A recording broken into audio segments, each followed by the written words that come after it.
ბავშვობიდან კარგად მახსოვს სიბნელე და უშუქობა, კურდობა და სიღარიბე, ქუჩებში ძალადობა, სანთლის შუქზე რომ გვიწევდა მოსწავლეებს ხშირად სწავლა, არ მინდა რომ ჩვენ შვილებსაც მოუწიოთ ამის გავლა. ხბეუშ მგონი დავიწყდა რა ცხოვრება გავიარეთ, წამალში რომ მიხჩობოდა ის თაობა აღიარეთ, ძველბიჭური გარჩევები დანი დაჩაყაჩაღობა, ბირჟაზე დგომა მთელი დღე რომ მეგონა თვაშკაცო. სწავლასაც ვერ ახერხებდი თუ არ ქონდა გთამის ფული, ნიჭი მაშინ არ ფასობდა, კორუფცია იყო სრული, მედიცინა ნულზე იყო, კლინიკებით საშინელი, ბავშვები რომ ჩუმად ხიდეს ფაქტებია მაშინდელი.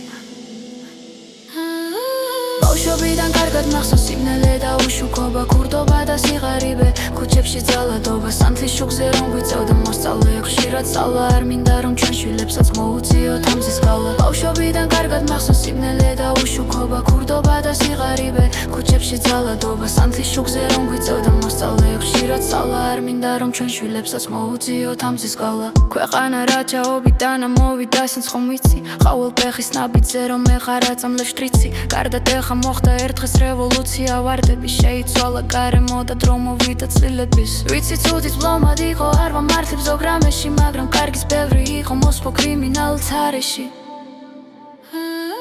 ბავშვობიდან კარგად მახსოვს სიბნელე და უშუქობა, კურდობა და სიღარიბე, ქუჩებში ძალადობა, სანთლის შუქზე რომ გვიწევდა მოსწავლეებს ხშირად სწავლა, არ მინდა რომ ჩვენ შვილებსაც მოუწიოთ ამის გავლა.